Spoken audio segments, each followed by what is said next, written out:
நடு ரோட்டில் வைத்து பெண்மணி போட்ட போடு, ஆட்டம் கண்ட அறிவாலயம், முதல்வர் தலையில் இறங்கிய இடி. தமிழக முதல்வர் ஸ்டாலின் சமீபத்தில் நடந்த நிகழ்ச்சி ஒன்றில் தாங்கள் தேர்தல் அறிக்கையில் அறிவித்திருந்த 100% வாக்குறுதியில் 90% நிறைவேற்றிவிட்டோம் என்று சொல்லியிருந்தார். இதுகுறித்து TN News 24 சேனல் கருத்து கேட்டது.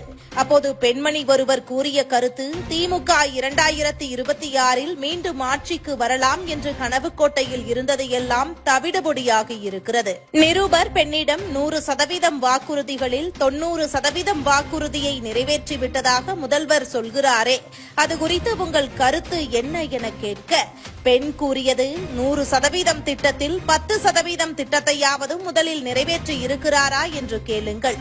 மத்திய அரசு செய்யும் ஒவ்வொரு திட்டத்திற்கும் ஸ்டிக்கரை மட்டும் ஒட்டி ஆட்சி நடத்தி வருகிறார் இந்த முதல்வர். அவரது தங்கை கனிமொழி சொல்லியிருந்தாரே, திமுக முதலில் ஆட்சிக்கு வந்ததுமே விதவை பெண்களே இல்லாத தமிழகத்தை உருவாக்குவோம் என்று, ஆட்சிக்கு வந்ததும் மது ஒழிப்பிற்கு தான் முதல் கையெழுத்து என்று சொன்னார். இன்று வரை அதற்கு எந்த ஒரு நடவடிக்கையும் எடுக்கவில்லை. என் வீட்டுல கூட டெய்லியுமே இதே நிலைமைதான். என் தம்பி குடிச்சிட்டு என் தம்பி பசங்களை படிக்க கூட வைக்க முடியாத நிலைமையில இருக்கிறான். அவங்கள கூட நான் தான் படிக்க வச்சுட்டு இருக்கிறேன் என்று பெரும் ஆதங்கத்தோடு பேசி இருக்கிறார். தற்போது இந்த வீடியோ சமூக வலைதளங்களில் பெரும் பரபரப்பை ஏற்படுத்தியுள்ளது.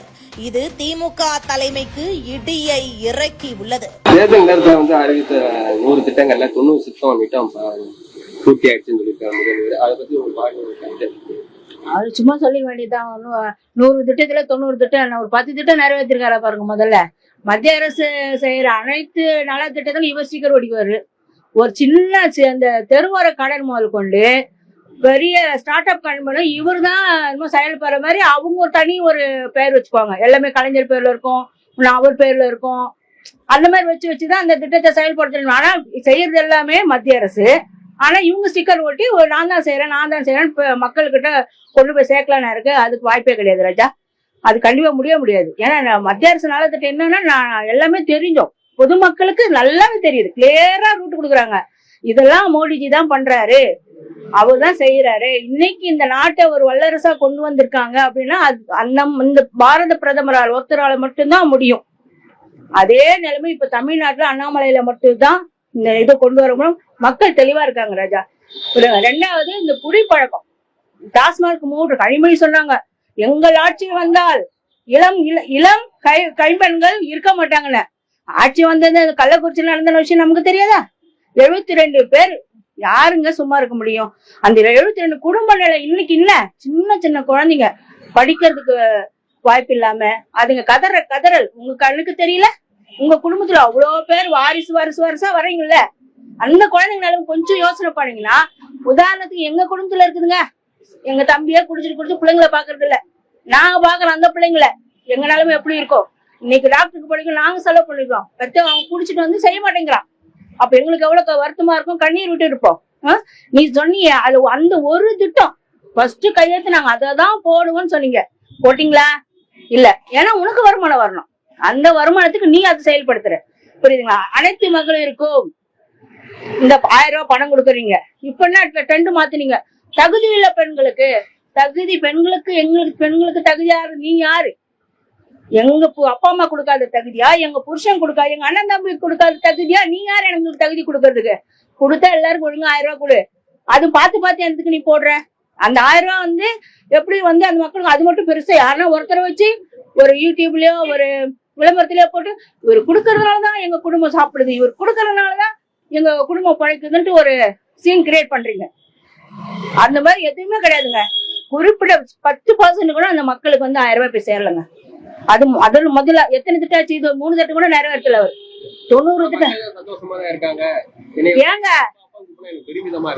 யாருக்கு நம்மள அட்வர்டைஸ்மெண்ட் கட்டித்தா வேற என்ன பண்றது? மக்கள் எப்படிங்க சொல்லுவாங்க? நீங்க ஒவ்வொரு வீட்லயும் போய் சர்வே எடுத்து நீங்க கேளுங்க, எப்படி ரிசல்ட் வருதுன்னு பாருங்க. அன்னைக்கு யார சொல்றாங்க அப்பான்னு, யாரு எப்படி சொல்றாங்கன்னு அன்னைக்கு தெரியும். நீ ஒரு 4 பேர் சொல்றதை வச்சு பண்ண முடியாதுங்க. ஆனா எத்தனை இருக்காங்க தமிழ்நாட்டுல, அத்தனை பேரும் கேட்க சொல்லுங்க, சர்வே எடுக்க சொல்லுங்க. உங்களுக்கு எல்லாம் வச்சிருக்கீங்களா, எடுக்க சொல்லுங்க. அப்ப தெரியும் உங்களோட நிலைமை என்ன ஏது அப்படின்னு சொல்லிட்டு. திராவிட மலை வச்சு இதை பண்ணிடும், அதை செஞ்சிடும், இதை பண்ணி என்ன பண்ணீங்க? உங்க அப்படியே ஒரு பேச்சு தான், நாடகம் தான், குடும்ப அரசியல் பண்ணிட்டு இருக்கீங்க. பையனாச்சு, அதுவாச்சு, இதுவாச்சு, இன்னைக்கு பேரனாச்சு வந்துட்டாரு. ஏன் மத்தவங்க யாருமே கிடையாதா? அரசியல்ல வர்றதுக்கு, பொறுப்புல வர்றதுக்கு யாருமே கிடையாதா? அதையும் கொண்டு வர முடியும். அதுவே நீ உங்க வீட்டுல மைனஸ் பண்ணி வச்சிருக்கீங்க. பெண்களுக்கு பாலியல் இதுலதாங்க ஜாஸ்தியா இருக்குது. எந்த ஆட்சியிலங்க அப்படி நடந்தது? பெண்களே இப்பெல்லாம் பயமா இருக்கு எங்களுக்கு. நம்ம கொஞ்சம் டைம் ஆனாலே வெளியே போகக்கூடிய முடியுமா? அந்த அளவுக்கு நாங்கெல்லாம் பெண்கள் இன்னைக்கு பாதுகாப்பு இல்லாம தான் இருக்கிறோம். இன்னைக்கு எனக்கு அந்த சின்ன சின்ன குழந்தைங்க பாலியல் பண்றாங்க. அந்த அப்படிங்கும்போது எங்க வயிறுலாம் எரியுது. எப்படி அந்த குழந்தைங்களை 10 மாசம் சுமந்து பெத்து அதுங்களை பூச்சி மூச்சு பார்த்து வளர்த்து நீங்க பாலியல் பண்ணதை நாங்க வளர்த்து வச்சிருக்கிறோம். அதுக்கு எடுக்க உங்களுக்கு அதிகாரம் இல்லையா? அதுக்கு எடுக்க உனக்கு எதுவும் செய்ய முடியாதா? உன்னால எடுக்க முடியாதா? அவங்கள ஒண்ணும் பண்ண முடியாதா? நான் உனக்கு அதிகாரம் இருக்குல்ல, சீஃப் மினிஸ்டர், உங்களால பண்ண முடியாதா? அதை ஃபர்ஸ்ட் முதல்ல நிறுத்துங்க. கலாச்சாரம் இது பண்ண முதல்ல ஸ்டாப் பண்ணுங்க. பெண்களுக்கு அனைத்து சகலம். ஏன் இப்ப பொங்கலுக்கு பண்டே தண்டாரு. அப்ப மத்திய அரசு கொடுக்குற பண்டல என்ன பண்றீங்க? குடுக்கல நிர்மலா சீதாராமன் எல்லாம் புட்டு வைக்கிறாங்கல்ல. நாங்க இவ்வளவு கொடுத்திருக்கோம், தமிழ்நாட்டுக்கு இவ்வளவு கொடுத்திருக்கிறோம் பட்ஜெட்டுக்கு சொல்றாங்கல்ல. என்ன பண்றீங்க பட்ஜெட்டை வச்சுக்கணும்? அந்த பொங்கல் அப்ப கொடுக்குற அந்த காசை கூட நீங்க நிறுத்திட்டீங்க. அந்த ஏழை குடும்பங்க அந்த 1000 ரூபாய் கொடுக்கறது கூட நான் வச்சுக்க அன்னைக்கு பொங்கல் கொண்டாடுவான். அதையும் நிறுத்திட்டு நீ என்ன போயிடு? சரி, மத்திய அரசு கொடுப்பானா? உன் வீட்டுல பட்ஜெட் வந்து கொடு. உனக்கு சொத்து இல்லையா, அது இல்லையா, கொடு. யாரு வேணான்றா? வெள்ள நிவாரணத்துக்கு மத்திய அரசு நிதி கொடுக்கல, அதனாலதான் நாங்க பொங்கல் ஏங்க போன வருஷம் கொடுத்த 4 கோடி என்னங்க பண்ணீங்க? அது மக்களுக்கு எல்லாருக்கும் அப்படியே கொடுத்துட்டீங்களா? நீங்க ஏதாவது ஒரு வட்டத்துல ஒரு 100 பேருக்கு 200 பேர் குடிச்சு ஷோ காமிப்பீங்க. நாங்க இவ்வளவு பேர் கொடுத்துட்டோம். சிங்கார சென்னையா ஆக்குற நீங்க அதுவும் ஆக்கல. வேலைச்சேரில எப்ப பாரு எந்த மழைக்கு பாரு பிரச்சனை தான். அது முன்னெடுத்து கையில எடுத்து பண்ணுங்க. அது ஃபர்ஸ்ட் எங்கெங்க பிரச்சனை இருக்கோ அதை கையில எடுத்து பண்ணுங்க. மக்கள் சந்தோஷப்படுவாங்க. எந்த பிரச்சனையுமே பண்ணாம நாங்க தான் பண்ணோம்னு மார்த்தட்டிக்கிட்டு திராவிட மாடல் நாங்க செய்வோம் எதுக்கு சொல்றீங்க? பொய் சொல்லாதீங்க. செஞ்சு காமிச்சிட்டு செய்யுங்க. மக்கள் நம்புவாங்க. நான் சொல்ற மாதிரி ஒவ்வொரு வீட்லயும் சர்வே எடுக்க சொல்லுங்க. நான் ஒத்துக்கிறேன். தேர்தல் வாக்குறுதியில நாங்க சொன்ன திட்டங்கள் சொல்லாததே திட்டங்களே செஞ்சிருக்கோம். என்ன திட்டம் சொன்னார்? சொல்லாத திட்டம் சொல்லுங்க பாட்டோம். லிஸ்ட் போட சொல்லுங்க. நாங்க நம்புறோம். புரியுதுங்களா? இது போன்ற முக்கிய நிகழ்வுகள், அரசியல் தகவல்களை ஆழமாக மாறுபட்ட கோணத்திலும் அறிந்து கொள்ள மறக்காமல் உங்கள் TNS24 டிஜிட்டல் பக்கத்தை பின்பற்றிக் கொள்ள